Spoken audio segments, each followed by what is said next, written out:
আসসালামু আলাইকুম। এটিএন বাংলার সংবাদে সবাইকে স্বাগত জানাচ্ছি আমি আফরোজা রূপা। সবাই সংস্কার চায়, কিন্তু এতে দীর্ঘ সময় নেওয়া যাবে না, যাতে পরিবর্তনের আকাঙ্ক্ষা স্থিমিত হয়ে যায়, এমন মন্তব্য করেছেন বিএনপির স্থায়ী কমিটির সদস্য নজরুল ইসলাম খান। জাতীয় ঐকমত্য কমিশনের সাথে বৈঠক শুরুর আগে সূচনা বক্তব্যে তিনি বলেন, সবকিছুর মূলে জনগণ, তাই জনগণের সম্মতিতে সব হতে হবে। নজরুল ইসলাম বলেন, গণ অভ্যুত্থানের মাধ্যমে যে সুযোগ তৈরি হয়েছে তা কাজে লাগাতে হবে। যত দ্রুত সম্ভব অপব্যবস্থা থেকে দেশের মানুষকে মুক্ত করতে হবে। এ সময় ঐকমত্য কমিশনের সহসভাপতি প্রফেসর আলী রিয়াজ বলেন, স্থায়ী গণতান্ত্রিক ব্যবস্থার প্রতিষ্ঠায় জাতীয় সনদ তৈরি করাই ঐকমত্য কমিশনের মূল উদ্দেশ্য। আলোচনার মধ্য দিয়ে সাংবিধানিক ও প্রাতিষ্ঠানিকভাবে স্থায়ী কাঠামো তৈরি করা যাবে বলেও আশাবাদ জানান তিনি।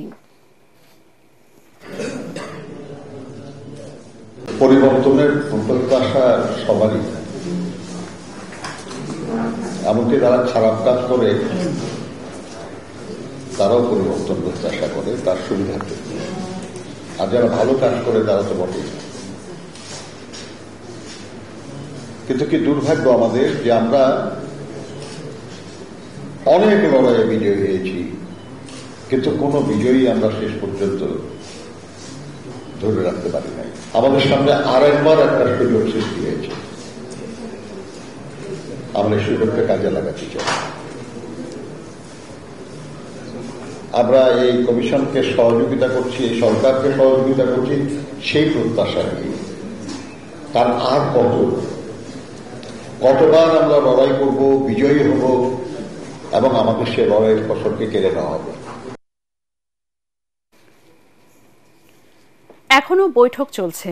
এই মুহূর্তে সংসদ ভবনের এলডি হলের সামনে আছেন আমাদের সহকর্মী কামরুজ্জামান রাজীব। আমরা সরাসরি চলে যাচ্ছি তার কাছে। রাজীব, বৈঠকের সংস্কার প্রস্তাবনার বিষয়ে আর কি জানা গেছে?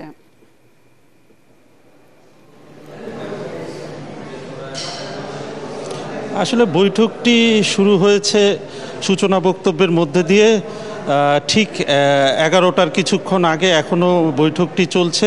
তো বৈঠক শুরুর আগে কিন্তু সূচনা বক্তব্য দেন জাতীয় ঐকমত্য কমিশনের সহসভাপতি প্রফেসর আলী রিয়াজ। এর পরপরই সূচনা বক্তব্য রাখেন বিএনপি প্রতিনিধি দলের পক্ষ থেকে বিএনপি জাতীয় স্থায়ী কমিটির সদস্য নজরুল ইসলাম খান।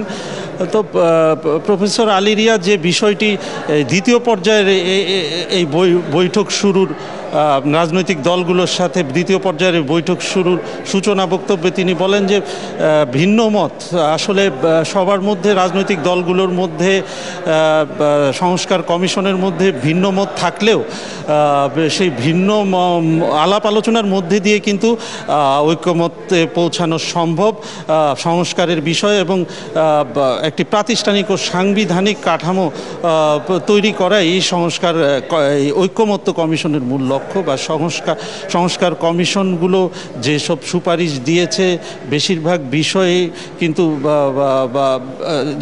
রাজনৈতিক দলগুলো তাদের মতামত প্রকাশ করেছে, বিএনপিও কিন্তু তাদের মতামত প্রকাশ করেছে। আজকে যে বিএনপির সাথে বৈঠকের মধ্যে দিয়ে এই বিষয়গুলোর উপরই কিন্তু আলোচনা শুরু হলো এবং এই আলোচনাটি কিন্তু ধারাবাহিকভাবে চলতে থাকবে।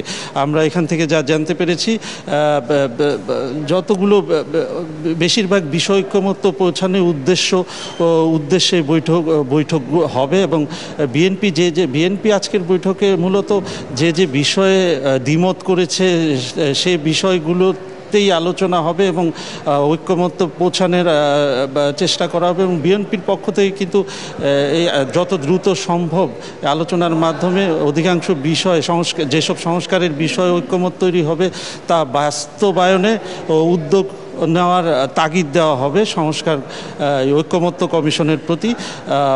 এছাড়া আলোচনার বৈঠকের পরেই আরেকটি বিএনপির পক্ষ থেকে কি আলোচনা হয়েছে তা জানানো হবে। এই ছিল আমার কাছে আসলে এই জাতীয় ঐকমত্য কমিশন ও বিএনপির বৈঠকের সবশেষ খবর। রাজীব, আপনাকে ধন্যবাদ। 15 বছর পর পাকিস্তানের সঙ্গে বাংলাদেশের পররাষ্ট্র সচিব পর্যায়ে বৈঠক হচ্ছে রাজধানীতে রাষ্ট্রীয় অতিথি ভবন পদ্মায়। বৈঠকে বাংলাদেশের পক্ষ থেকে নেতৃত্ব দিচ্ছেন পররাষ্ট্র সচিব এম জসিমউদ্দিন, আর পাকিস্তানের পক্ষে নেতৃত্ব দিচ্ছেন দেশটির পররাষ্ট্র সচিব আমনা বালোচ।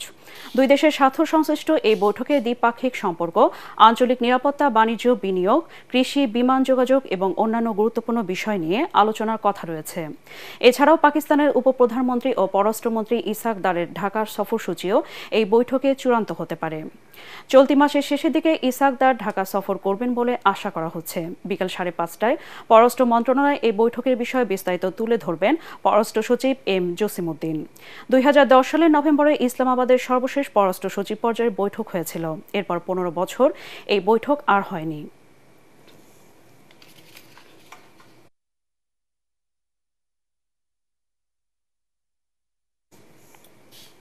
1971 সালের 17 এপ্রিল মেহেরপুরের মুজিবনগরে যে সরকার শপথ নিয়েছিল তা দেশের এক বীরত্ব গাথা অধ্যায় বলে মন্তব্য করেছেন মুক্তিযুদ্ধ বিষয়ক মন্ত্রণালয়ের উপদেষ্টা ফারুক আজম।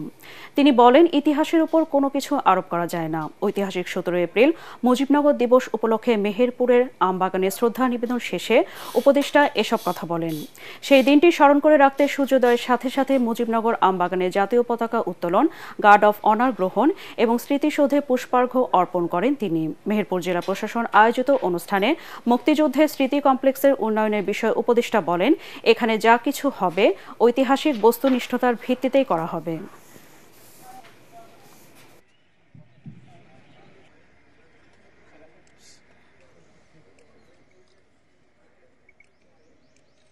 এখনকার নির্বাচিত যে আমাদের নেতৃবৃন্দরা ছিলেন তারাই তো এই সরকার গঠন করেছে, অবশ্যই সাংবিধানিক সরকার, কারণ এটা আন্তর্জাতিকভাবেও স্বীকৃত সাংবিধানিক সরকার। এটা আমাদের মুক্তিযুদ্ধকে সুসংগঠিত করেছে, মুক্তিযুদ্ধকে পরিচালিত করেছে এবং আন্তর্জাতিক বিশ্বের সাথেও সংযোগ স্থাপন করেছে কর্তৃপক্ষ হিসেবে। একটা মুক্তিযুদ্ধের তো একটা কর্তৃপক্ষ লাগে। মুক্তিযুদ্ধের সামরিক নেতৃত্ব আলাদা জিনিস, ভিন্ন জিনিস, কিন্তু মুক্তিযুদ্ধের রাজনৈতিক নেতৃত্ব তো এটাই ছিল। মার্কিন শুল্ক নীতি শুধু বাংলাদেশ নয়, বিশ্ব অর্থনীতিকে দুষ্ট চক্রের মধ্যে ফেলবে। এটি শুধু ব্যবসা বাণিজ্যে নয়, শ্রমিকদের উপর নেতিবাচক প্রভাব ফেলবে। ঘোষিত মার্কিন শুল্ক নিয়ে রাজধানীতে সিপিডি আয়োজিত সেমিনারে এসব বলেন বক্তারা। সিপিডির সম্মানীয় ফেলো ডক্টর মোস্তাফিজুর রহমান বলেন, মার্কিন শুল্ক নীতি সারা পৃথিবীতে নেতিবাচক বার্তা দিচ্ছে।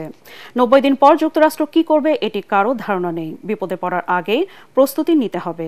এরই মধ্যে বায়ার পরিকল্পনা সাজাচ্ছেন। এ সময় বক্তারা বলেন, বিশ্ব বাণিজ্য সংস্থা WTO-কে কাজ করতে দিচ্ছে না যুক্তরাষ্ট্র।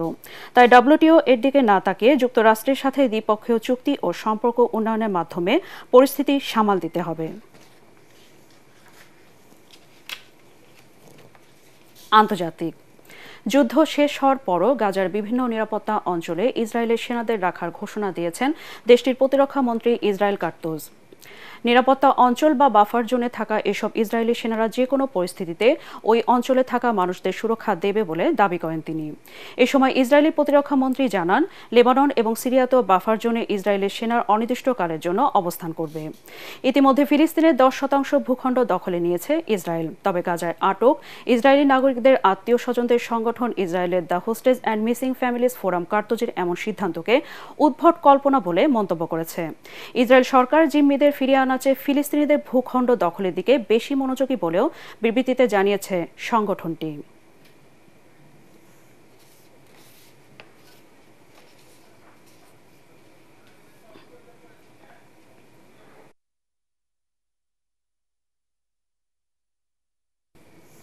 পরবর্তী সংবাদ দেখার আমন্ত্রণ জানিয়ে এখনকার মতো শেষ করছি। এটিএন বাংলার সংবাদ ইউটিউবে দেখতে ব্রাউজ করুন youtube/ATN বাংলা নিউজ। ধন্যবাদ সবাইকে।